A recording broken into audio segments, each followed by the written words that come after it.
Hi lovelies, నేనైతే తిరుపతికి వెళ్తున్నాను. ఆఫ్టర్ 12 years అనమాట నేను మళ్ళీ తిరుపతికి వెళ్తున్నది. నా స్కూల్ డేస్ లో వెళ్ళాను, మళ్ళీ నేను జాబ్ చేస్తున్నప్పుడు వెళ్తున్నాను. నాకైతే చాలా హ్యాపీగా అనిపించింది. ఎప్పుడెప్పుడు నేను ఆ భగవంతుని నా కళ్ళారా చూస్తానా అనే హ్యాపీ మూమెంట్ కోసం వెయిట్ చేస్తున్నాను. ట్రైన్ జర్నీ అండ్ ట్రైన్ ఎక్కడం అనేది నాకు ఫస్ట్ టైం అనమాట. ఇప్పటి వరకు అయితే మేము ఓన్ వెహికల్స్ లో వేరే వెహికల్స్ అరేంజ్ చేసుకొని వెళ్ళే వాళ్ళం ట్రిప్స్ కి. నాకైతే చాలా బాగా ఎంజాయ్ చేస్తున్నాను నేను ట్రైన్ జర్నీని. అక్కడ ఆడో దగ్గర నుంచి అక్కడ చూస్తున్నాను, ఈ రోడ్ దగ్గర నుంచి ఇక్కడ చూస్తున్నాను. వ్యూ అండ్ ట్రైన్ జర్నీ ఎలా ఉంటుందో అన్ని ఎంజాయ్ చేస్తున్నాను అనమాట. తిరుపతికి వెళ్ళిన దగ్గర నుంచి ఎక్కడ ఏ ప్లేసెస్ కి ఎలా వెళ్ళాను, నాకు దర్శనం ఎలా జరిగింది అనేది నేను నెక్స్ట్ పార్ట్ లో అయితే క్లియర్ గా చెప్పేస్తాను. ఫైనల్ గా నేనైతే తిరుపతికి రీచ్ అయిపోయాను. నా హ్యాపీ మూమెంట్ చూడండి, తట్టుకోలేకపోతుంది. అందరికీ నమస్కారం. నేనైతే తిరుపతి నుంచి తిరుమలకి వెళ్ళడానికి ముందుగా దండం పెట్టుకొని స్టార్ట్ అయ్యాను. మొత్తం 3550 మెట్లు ఉంటాయి. అసలు అలిపిరి అనే పేరు ఎలా వచ్చింది నాకు తెలిసినంత వరకు మీకు చెప్తాను. ముందుగా అలిపిరి మెట్లను అదే పులి అని పిలిచేవారు. అదే పులి అనేది తమిళ పదాలు. తమిళంలో పులి అంటే చింత చెట్టు అని అర్థం, అండ్ అదే అంటే కొండ కింద ఉన్న చింత చెట్టు అని అర్థం. కొండ కింద ఉన్న చింత చెట్టుని ఆదిశేషుడి అంశంగా కూడా దాన్ని భావిస్తారు. అందుకే దానికి గుర్తుగా అలిపిరి అని పేరు పెట్టడం జరిగింది. కొంచెం ముందుగా వెళ్ళగానే సాష్టాంగ నమస్కారం చేసే విగ్రహాలు కనిపిస్తాయి. అక్కడ ఉన్న విగ్రహం మాలదాసరిది. మనం సాష్టాంగ నమస్కారం చేయడం వలన మన శరీరం వంగుతుంది. అలా వంగడం వలన మనలో ఉన్న కోపాలు, ద్వేషాలు అన్నీ పోయి కొండ నిజస్థ రూపం, పవిత్రత అనేది మనకు తెలుస్తుంది అని నమ్మకం. హలో అందరికీ, తిరుపతి సిరీస్ లో పార్ట్ 2. నేనైతే ప్రతి 200 స్టెప్స్ కి అయితే ఆగుతూనే ఉన్నాను. ఎందుకంటే అలిపిరి మెట్ల ద్వారా వెళ్ళడం నాకైతే ఇది ఫస్ట్ టైం. చాలా అలసటగా అనిపిస్తుంది. తర్వాత జింకల పార్క్ వస్తుంది.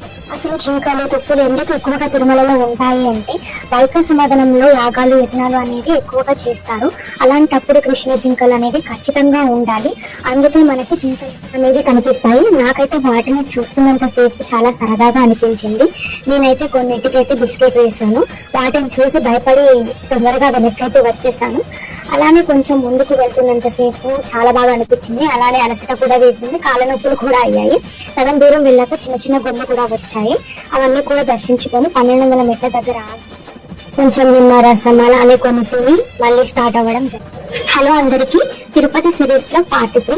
ఇక్కడ 7వ మైలురాయి దగ్గర ఆంజనేయ స్వామి విగ్రహం చాలా పెద్దదిగా ఉంటుంది. దీనికైతే ఒక స్టోరీ ఉంది. 1979 తిరుమలలో ఒక స్త్రీని హత్య చేయడం జరుగుతుంది. అప్పుడు టీటీడీ ఎగ్జిక్యూటివ్ ఆఫీసర్ గా కేవీఆర్కే ప్రసాద్ గారు వర్క్ చేసేవారు. అతను బాగా ఆలోచించి తోట లక్ష్మణ స్వామి గారితో ఆంజనేయ స్వామి విగ్రహాన్ని చెక్కిస్తారు. ఇది మెట్రో అండ్ బస్సు మధ్యదారిలో ఉంటుంది, ఎవరైనా సరే చూడవచ్చు. ఆ తర్వాత ఆఖరి కొండ మోకాల పర్వతం, గోపురం అని కూడా పిలుస్తారు. పాదాలతో సాలగ్రామ శిలను తాకకూడదు అని అంటారు. అందుకే మోకాళ్ళ మీద ఆ మహానుభావుడు శ్రీ రామానుజాచార్య వెళతారు. అందుకే కొంతమంది కొన్ని మెట్లైనా సరే మోకాళ్ళ మీద ఎక్కుతారు. అందరూ మోకాళ్ళ మీద ఎక్కలేరు కాబట్టి. తర్వాత ఘాట్ రోడ్ మీద ఉన్న భూగర్భజలం వాటర్ అయితే నేను తాగాను. అది ఎంతో మధురంగా, చాలా టేస్టీగా ఉన్నాయి. చాలా బాగా అనిపించింది. ఫైనల్ గా నేనైతే రీచ్ అయిపోయాను. హ్యాపీగా స్టార్ట్ అయ్యాను, హ్యాపీగా రీచ్ అయ్యాను. చాలా హ్యాపీగా అనిపించింది. హలో అందరికీ, తిరుపతి సిరీస్ లో పార్ట్ 4. నేనైతే ఆ భగవంతుని నా కళ్ళారా ఎప్పుడెప్పుడు చూస్తానా అన్న సంతోషంతో స్టార్ట్ అయ్యాను. అసలు తిరుమల కొండలో శ్రీనివాస్ ఎలా కొలువై ఉన్నాడు నాకు తెలిసినంత వరకు చెప్తాను. భృగు మహర్షి శ్రీ విష్ణువుని కాలుతో ఎడమ వైపున తంటాడు. ఆ భాగంలో లక్ష్మీదేవి కొలువై ఉంటుంది కాబట్టి అమ్మ బాధపడి భూమి మీదకి మారు వేషంలో వెళ్ళి ఉంటుంది. అప్పుడు శ్రీ విష్ణువు కూడా అమ్మను వెతకడానికి శ్రీనివాసుడు అనే పేరుతో మానవ రూపంలో తిరుమల కొండలోకి అడుగు పెడతాడు. అప్పుడు ఎంత వెతికినా అమ్మ దొరకకపోవడంతో అక్కడే ఉండి ధ్యానం చేస్తూ ఉన్నప్పుడు పుట్టతో నిండిపోయి ఉంటాడు. అది చూడలేక లక్ష్మీదేవి శివుడు బ్రహ్మదేవులను సహాయం అడుగుతుంది. అప్పుడు వాళ్ళిద్దరూ ఆవు మరియు లీగ దూడలుగా మారి స్వామికి రోజు పాలు పోస్తారు. అది చూసిన ఆవుల కాపరి కోపంతో కర్రతో ఆవులు కొట్టడానికి వస్తాడు. పుట్టలో నుండి బయటికి వస్తాడు. అప్పుడు కర్ర దెబ్బ తలకు తాకుతుంది. ఆ దెబ్బని విష్ణువు తనకి నామంగా మారుతుంది. కాపరిని శపిస్తాడు. అక్కడికక్కడే కాపరి చనిపోతాడు. అది తెలిసిన చోళ మహారాజు అక్కడికి వచ్చి చూసినప్పుడు ఆవు పాలు తాగుతున్న శ్రీనివాసుని చూసి అతను మారువేషంలో ఉన్న విష్ణువు అని తెలియక విల్లుని ఎక్కుపెట్టి బాణాన్ని వదులుతాడు. ఆ విల్లుని శ్రీనివాసుడు ఆపి నీవు వచ్చే జన్మలో కూడా రాక్షసుడిగా పుడతావని రాజుకి శాపాన్ని పెడతాడు. ఆ రాజు శ్రీనివాసుని క్షమించమని కోరగా అప్పుడు శ్రీనివాసుడు క్షమించి వచ్చే జన్మలో నీ కూతురిని వివాహం చేసుకుంటానని వరమిస్తాడు.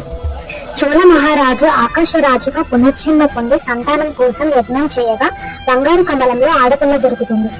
ఆ ఆడపిల్లకు పద్మావతి అని పేరు పెడతాడు. శ్రీనివాసుడు వేటకు వెళ్ళినప్పుడు పద్మావతిని చూసి ప్రేమలో పడతాడు. వీళ్ళిద్దరి ప్రేమని ఆకాశరాజు అంగీకరిస్తాడు.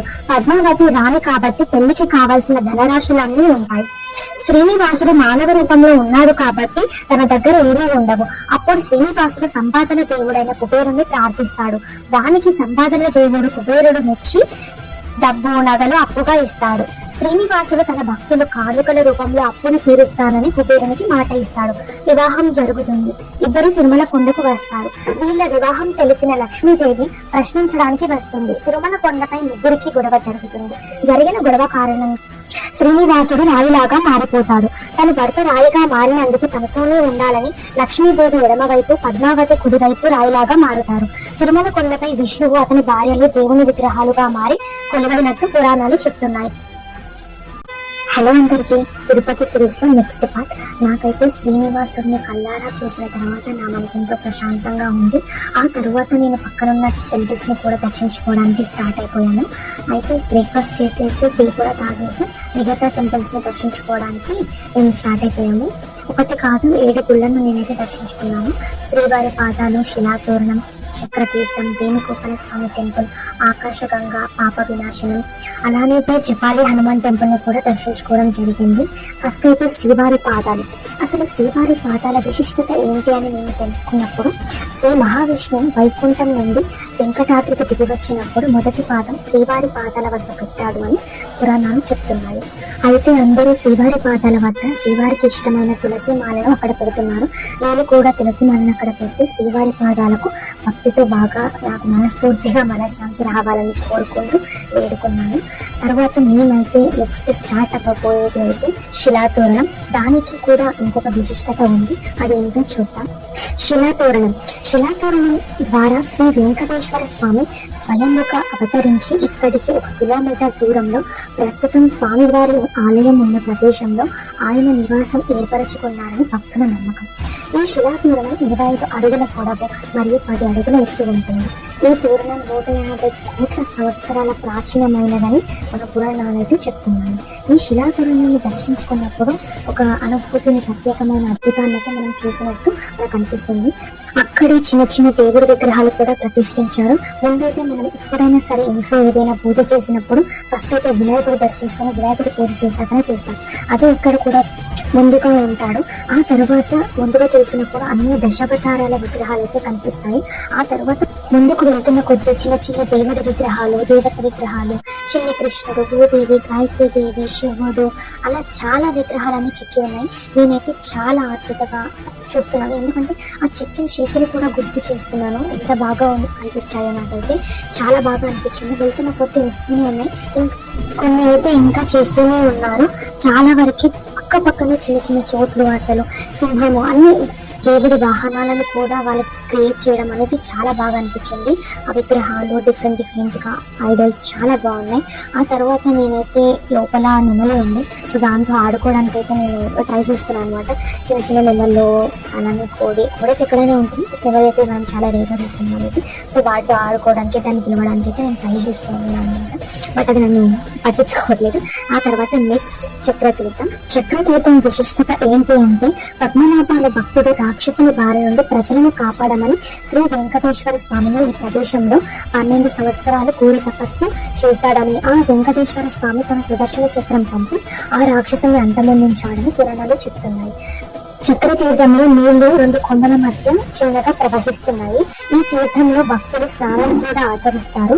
నేను వెళ్ళినప్పుడు కార్తీక మాసం కాబట్టి 365 వ్యక్తులతో దీపాన్ని వెలిగించి భక్తితో ప్రార్థించాను. నాకైతే చాలా సంతోషంగా అనిపించింది. ఇప్పటి వరకు దర్శించుకున్నప్పుడు మనసుకు ఎంతో ఉల్లాసంగా అనిపించింది. ఆ తర్వాత శ్రీ వేణుగోపాల స్వామి టెంపుల్ కి అయితే వెళ్ళాము. అక్కడ శ్రీ హతిరాం బాబాజీ సమాధి అయితే ఉంది. హతిరాం బాబాజీ శ్రీనివాసుడికి ప్రియమైన భక్తుడు. శ్రీనివాసుడితో పాచికలు ఆడి మరీ గెలిచాడు అని పురాణాలు చెప్తున్నాయి. ఇక్కడైతే శ్రీ హతిరాం బాబాజీ సమాధి కూడా శ్రీనివాసుడితోనే ఉండాలని అయితే ఇక్కడే కట్టడం అయితే జరిగింది. ఇక్కడైతే మీరు చూడవచ్చు. ఆ తర్వాత జపాలి హనుమాన్ టెంపుల్ కి అయితే నేను స్టార్ట్ అవ్వడం జరిగింది. జపాలి 108 దివ్య తీర్థంలో ఒకటి. శ్రీ మహావిష్ణువు రామావతారం దాల్చినప్పుడు రుద్రుడు శ్రీరామ దూతగా అన్ని శక్తులతో దేవతలందరిలో వానర రూపాన్ని అవతరిస్తాడు. జావాలి అనే మహర్షి శ్రీ వెంకటాచలంలో హనుమంతుడి రూపాన్ని ఊహించుకుని ప్రసన్నం చేసుకోవడం కోసం తపస్సు చేసుకుంటూ ఉంటాడు. జప మరియు హోమం చేయడం మొదలు పెట్టడం చేస్తాడు. అతని భక్తికి మెచ్చిన భగవంతుడు హనుమంతుడి సింధూర కవచం లేని రూపాన్ని స్వయంగా అవతరిస్తాడు. జపం వల్ల అవతరించినందుకు ఈ స్థలం జపాలి అయ్యింది. ఇక్కడైతే అందరూ హనుమంతుడిని దర్శించుకోవడానికి వచ్చారు. చూడడానికి చాలా ప్రశాంతంగా ఎంతో ఆహ్లాదకరంగా ఉంది. చుట్టూ చెట్లతోని ఇక్కడైతే గుండం లాగా అంటే జపాలి తీర్థం అంటారు. నేనైతే ఇక్కడ కాయిన్స్ అయితే పెడుతున్నాను. మీకు ఎవరికైనా ఇక్కడ కాయిన్స్ ఎందుకు పెడుతున్నారని తెలిస్తే కామెంట్ చేయండి. ఆ తర్వాత అందరు భక్తులు కార్తీక మాసం కాబట్టి ఇక్కడ కూడా దీపాలు వెలిగించడం అయితే స్టార్ట్ చేశారు. చూడండి చాలా బాగుంటుంది. ఇక్కడ ఈ ప్లేస్ లో లొకేషన్ కూడా చాలా బాగుంటుంది. ఇక్కడ కూడా చాలా బాగా అనిపించింది. ఎక్కడ ఏ టెంపుల్ తిరిగినా కూడా అక్కడ ప్రత్యేకమైన ఫీలింగ్ అనేది వస్తుంది. ఇక్కడ చూస్తే అయితే ఇది అనిపించింది. తర్వాత ఆకాశ గంగకి అయితే నేను వెళ్ళాను. తిరుమల నంబి శ్రీనివాసుడి అభిషేకం కోసం 8 కిలోమీటర్ల దూరం నడుచుకుంటూ వెళ్తాడు.